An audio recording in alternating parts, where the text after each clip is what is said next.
बॉलिवूडच्या king खानचे म्हणजेच शाहरुख खानचे जगभरात कोट्यवधी चाहते आहेत. तो लोकांची मनं जिंकतो असं सगळेजण म्हणतात.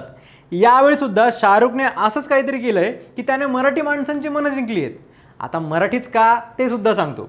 सध्या बॉक्स ऑफिसवर गाजत असलेल्या देऊळ बंद 2 सिनेमाच्या बाबतीत असं काय घडलंय ज्याचा थेट संबंध आपल्या किंग खानशी आहे. आज 80 कोटींपेक्षा जास्त कमाई करणाऱ्या देऊळ बंद सिनेमाकडे एक वेळ अशी आली होती जेव्हा त्याला थिएटरपर्यंत पोहोचण्यासाठी सुद्धा पैसे नव्हते आणि त्यावेळी मदतीचा हात दिला होता खुद्द शाहरुख खानने. आज हा सिनेमा हिट झालाय, अनेकांनी तो पाहिलाय. काही ठिकाणी तर लोकांना हा सिनेमा दाखवण्यासाठी संपूर्ण थिएटर्स बुक केलं जात आहे.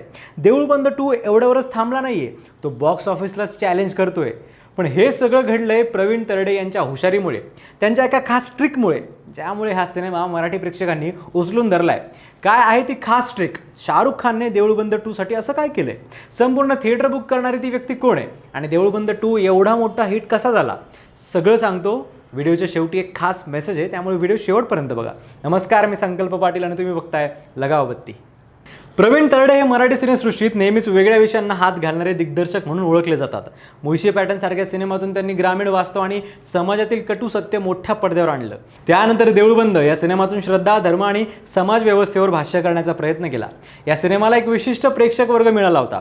त्यामुळे जेव्हा देऊळ बंद 2 ची घोषणा झाली तेव्हा प्रेक्षकांमध्ये उत्सुकता होती, पण कोणीही कल्पना केली नव्हती की हा सिनेमा मराठी बॉक्स ऑफिसवर इतका मोठा इतिहास निर्माण करेल. पण या सिनेमाच्या निर्मितीचा प्रवास मात्र अजिबातच सोपा नव्हता. सिनेमाचं बजेट 9 कोटींचं होतं, पण फिल्म मेकिंग ही एक अशी प्रोसेस आहे ज्यात गोष्टी ठरवून केल्या जाऊ शकत नाहीत. सिनेमा चांगला बनवायचा म्हटलं की पैसा ओतावा लागतो.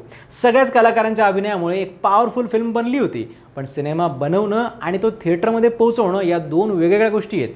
थिएटरमध्ये चित्रपट प्रदर्शित करण्यासाठी DCP म्हणजेच डिजिटल सिनेमा पॅकेज तयार करणं गरजेचं असतं. याच मोमेंटला एक असा प्रसंग घडला जो प्रवीण तरडे कदाचित शेवटपर्यंत विसरणार नाही.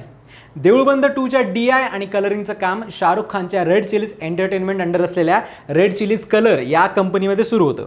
सगळ्या कामाचं बजेट 12 लाख ठरवलं गेलं होतं, पण सिनेमा अजून दर्जेदार आणि चांगला बनवता बनवता काम वाढलं आणि बिल झालं 42 लाख रुपये. देऊळ बंद 2 चे मेकर्स टेन्शनमध्ये आले. निर्मात्यांनी रेड चिलीजला परिस्थिती सांगितली आणि म्हणाले, तुम्हीच काहीतरी मदत करा आता. ही गोष्ट थेट शाहरुख खानपर्यंत पोहोचली.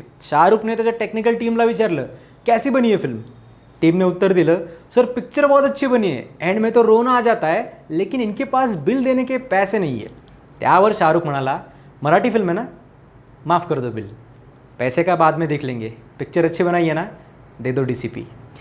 या एका निर्णयामुळे देऊळ बंद 2 चा रिलीजचा मार्ग मोकळा झाला. विशेष म्हणजे त्या क्षणी कुणालाही माहिती नव्हतं की हा सिनेमा उद्या किती पैसे कमावेल, तो सुपरहिट होईल की नाही, प्रेक्षक त्याला स्वीकारतील की नाही, हे कुणालाच माहिती नव्हतं. पण एका कलाकाराने दुसऱ्या कलाकाराच्या मेहनतीवर विश्वास ठेवला आणि मदत केली. म्हणूनच प्रवीण तरडे म्हणाले की सिनेमा हिट झाल्यावर कौतुक करणारे खूप लोक भेटतात, पण जेव्हा काहीच नव्हतं तेव्हा शाहरुख साहेबांनी दिलेली ही मदत आम्ही कधीच विसरणार नाही. खरं तर शाहरुख खानच्या कंपनीने रेड चिलीज कलरने अनेक मराठी सिनेमांना टेक्निकल दर्जा दिला आहे. न्यूड, ये रे पैसा, आनंदी गोपाळ, सविता दामोदर परांजपे, लक्की, खारी बिस्किट, मी वसंतराव, एक नंबर अशा अनेक मराठी चित्रपटांच्या कलरिंग आणि DIचं काम शाहरुख खानच्याच कंपनीने केलं आहे. आणि मग 21 मेला देऊळ बंद 2 प्रदर्शित झाला. सुरुवातीला हा एक छोटा मराठी सिनेमा म्हणून थिएटरमध्ये आला. राजा शिवाजीची घौडदौड सुरूच होती, पण पहिल्याच आठवड्यापासून प्रेक्षकांच्या प्रतिक्रिया वेगळं चित्र दाखवत होत्या. सोशल मीडियावर लोक भावनिक पोस्ट लिहू लागले. अनेकांनी हा सिनेमा फक्त मनोरंजन नसून एक अनुभव असल्याचं सांगितलं. गावागावातून थिएटरमध्ये गर्दी वाढू लागली. वर्ड ऑफ माउथ इतका जबरदस्त होता की प्रत्येक आठवड्यानंतर सिनेमाची कमाई कमी होण्याऐवजी ती वाढतच गेली. फक्त 9 कोटी रुपयांच्या बजेटमध्ये तयार झालेल्या सिनेमाने 4 आठवड्यांमध्ये 80 कोटींचा टप्पा पार केला आणि मोठा नफा मिळवला.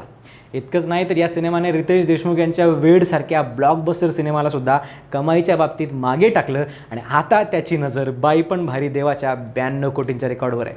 या सिनेमाची लोकप्रियता फक्त बॉक्स ऑफिसपर्यंत मर्यादित राहिली नाही. पुण्यात शरद पवार गटाचे आमदार बापूसाहेब पठारे आणि त्यांचे सुपुत्र सुरेंद्र पठारे यांनी त्यांच्या मतदारसंघातल्या नागरिकांसाठी तब्बल 1500 तिकीटं खरेदी केली आणि संपूर्ण थिएटर्स बुक केलं. विशेष म्हणजे ते स्वतः प्रेक्षकांसोबत बसून हा सिनेमा पाहण्यासाठी उपस्थित होते. यावेळी प्रवीण तरडेंनी भावनिक होत सांगितलं की हे असे पहिले आमदार आहेत ज्यांनी आपल्या लोकांसाठी हा सिनेमा दाखवला. आता महत्त्वाचं म्हणजे देऊळ बंद 2 एवढा मोठा हिट होण्याचं ते खास कारण काय?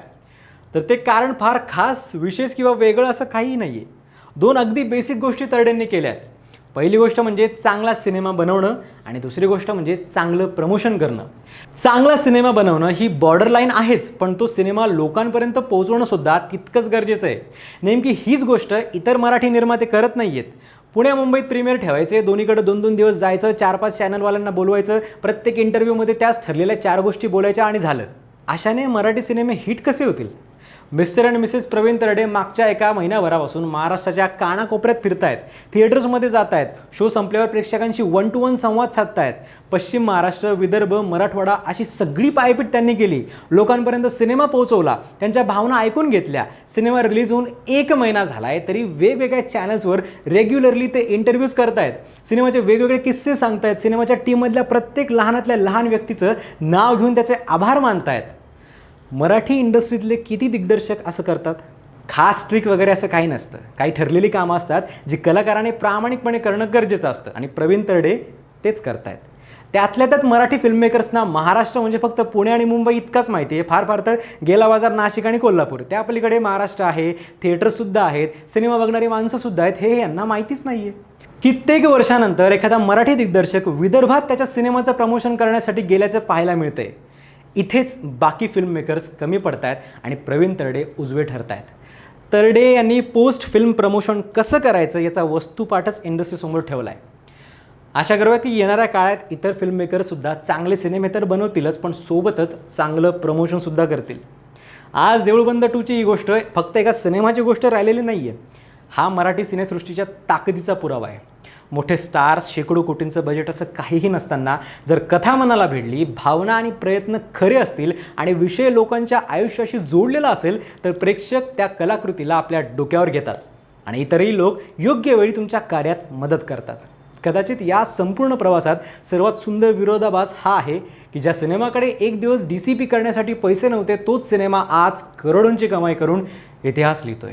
आणि म्हणूनच देऊळबंद 2ची ही यशोगाथा फक्त बॉक्स ऑफिसची नाही आहे, तर विश्वास, प्रामाणिक प्रयत्न आणि चांगल्या कलेवर प्रेम करणाऱ्या प्रेक्षकांची गोष्ट आहे. तुम्ही देऊळबंद 2 पाहिला का? तुम्हाला तो कसा वाटला? कमेंट्समध्ये नक्की सांगा. प्रवीण तरडेंचा मूवी प्रमोशनचा नवा फंडा कसा वाटला तेही सांगा आणि अशाच इंटरेस्टिंग अपडेट्ससाठी पाहत राहा लगावबत्ती.